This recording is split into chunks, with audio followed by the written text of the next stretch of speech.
Nation consists of people, and with their efforts, a nation can accomplish all it could ever wanted. Assalamu alaikum. Welcome back to my YouTube channel. If you haven't subscribed to my channel, please hit the subscribe button and press the bell icon. Let's start the video. लोग जो किसी भी मुश्तरका अकीदे पर यकीन रखते हों और ये मानते हैं कि मुल्क के अंदर रहने वाला हर इंसान आपस में जुड़ा हुआ है,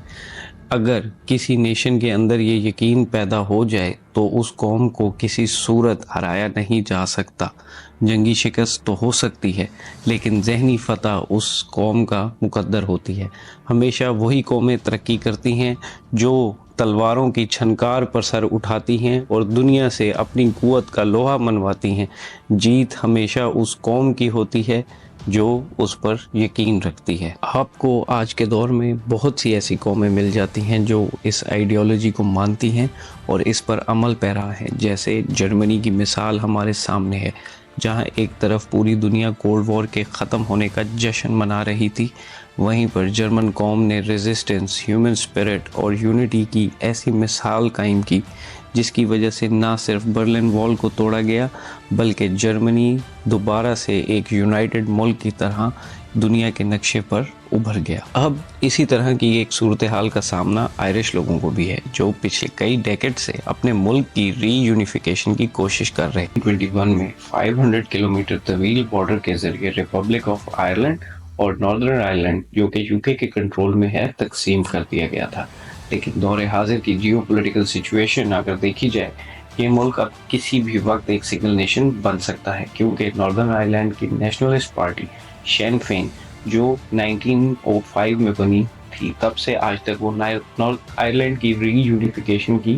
कोशिश कर रही है और 2022 के इलेक्शन में ये पार्टी नॉर्दर्न आयरलैंड की सबसे बड़ी पार्टी के तौर पर सामने आई है। इस पार्टी की वाइस प्रेसिडेंट मिशेल ओनील, जो आयरिश नेशनलिस्ट हैं, फर्स्ट मिनिस्टर बनकर तारीख रकम करती है, जिसके बाद रीयूनिफिकेशन का मुतालबा और भी जोर पकड़ गया है। मिशेल ओनील ने एक टीवी इंटरव्यू में बताया है कि उनके अजदाद में कोई ये बात सोच भी नहीं सकता था कि एक नेशनलिस्ट खातून फर्स्ट मिनिस्टर के तौर पर खिदमत सर अंजाम देगी, और मैं आयरिश लोगों को ये बताना चाहती हूँ कि अब वो दिन दूर नहीं जब हमारा मुल्क दोबारा से एक हो जाएगा। आयरिश लोग बहुत ज़्यादा कौम परस्त होते हैं और वो नॉर्दर्न आयरलैंड को मकबूजा रियासत मानते हैं जिस पर ब्रिटेन काबिज है।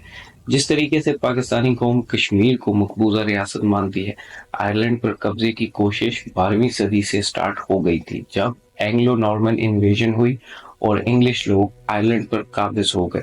आयरलैंड ब्रिटेन की सबसे पहली कॉलोनी हुई, जिसके बाद आयरिश लोग, जिसमें बड़ी तादाद कैथोलिक क्रिश्चियंस की थी,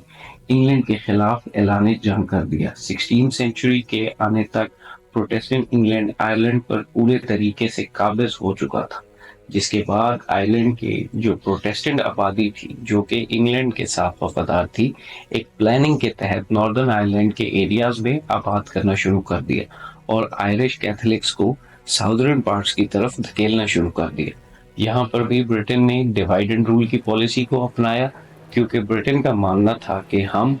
दोनों पार्ट्स के कल्चर, रिलीजियस बिलीफ और लैंग्वेज को पूरे तरीके से चेंज कर देंगे, लेकिन ये मंसूबा पूरे तरीके से नाकाम हो गया। जैसे पाकिस्तान के पंजाब को आइडेंटिटी लॉस का सामना है, ठीक उसी तरीके से आयरिश लोगों को भी आइडेंटिटी लॉस का सामना करना पड़ गया, जो आगे चलकर एक शदीद पॉलिटिकल क्राइसिस बन गया और मुल्क मजहबी बुनियादों पर तकसीम हो गया। यूनियनिस्ट, जो कि प्रोटेस्टेंट थे, वो इंग्लैंड का पार्ट बनना चाहते थे और कैथोलिक इंग्लैंड से आज़ादी चाहते थे। 20वीं सेंचुरी में इंग्लैंड में पहले जनरल इलेक्शंस जो 1918 में हुए थे, शेन फेन ने भारी मार्जिन से जीत हासिल की। शेन फेन का मानना था कि आयरलैंड पर हुकूमत सिर्फ आयरिश लोग ही करेंगे, लेकिन प्रोटेस्टेंट आबादी इस बात पर राजी नहीं थी, जिसके बाद सूरत हाल में शिद्दत आना शुरू हो गई और 1919 में दोनों साइड्स ने एक दूसरे के खिलाफ ऐलान जंग कर दिया। 2 साल की खून रेजी के बाद 1921 में ये जंग ख़त्म हुई और दोनों साइड्स के दरमियान एक एग्रीमेंट हुआ, जिसके बाद ब्रिटेन ने आयरलैंड को 2 हिस्सों में तकसीम कर दिया। साउथ में कैथोलिक मेजॉरिटी और नॉर्थ में प्रोटेस्टेंट मेजॉरिटी, लेकिन दोनों साइड्स ब्रिटिश गवर्नमेंट के अंडर ही होंगी। لیکن ان شرطوں کو نیشنلسٹ پارٹیز نے ریجیکٹ کر دیا اور انگلینڈ کے خلاف جنگ جاری رکھی، اور 1948 میں آئرلینڈ نے کمپلیٹ انڈیپینڈنس کے بعد خود کو ریپبلک آف آئرلینڈ ڈکلیئر کر دیا۔ اب کیتھولک میجورٹی ساؤتھ نے تو انڈیپینڈنس حاصل کر لی تھی، لیکن ناردرن پارٹ پر جہاں کیتھولکس اب ایک مائنورٹی تھی، وہاں پر حالات کچھ اچھے نہیں تھے، کیونکہ برٹشرز نے ان کے ساتھ امتیازی سلوک کرنا شروع کر دیا تھا۔ ناردرن پارٹ میں کیتھولکس کو نوکریاں نہیں دی جاتی تھی، ان کی ہاؤسنگ فیسیلٹی کچھ خاص اچھی نہیں تھی، پولیس کو بھی غیر ضروری اختیارات دے دیے گئے تھے کہ اب وہ کسی بھی کیتھولک کو بغیر کسی وجہ کے ڈیٹین کر سکتے تھے، جس کی وجہ سے لوگوں کے فنڈامنٹل رائٹس ختم ہو گئے تھے۔ اور پھر 1960 میں سول رائٹ موومنٹ سٹارٹ ہوئی اور ناردرن آئرلینڈ کے کیتھولکس نے رائٹ ڈیمانڈ کرنا شروع کر دیے، لیکن اس موومنٹ کا مقابلہ بہت ہی سختی سے کیا گیا، جس کے بعد پورے ایریا میں رائٹس ہو گئی، اور IRA کی مداخلت کے بعد حالات اور بھی سنگین ہو گئے۔ پھر بلڈی سنڈے جیسے واقعات رونما ہوئے۔ یہ واقعہ 1972 میں پیش آیا جب برٹش آرمی نے 26 معصوم لوگوں پر اندھا دھند فائرنگ کر کے ان کو ہلاک کر دیا تھا۔ اگلے کئی سالوں تک یہی خون خرابہ چلتا رہا اور تقریباً 3000 کے قریب لوگ، جس میں بڑی تعداد سویلینز کی تھی، اس جنگ میں لقمہ اجل بن گئے،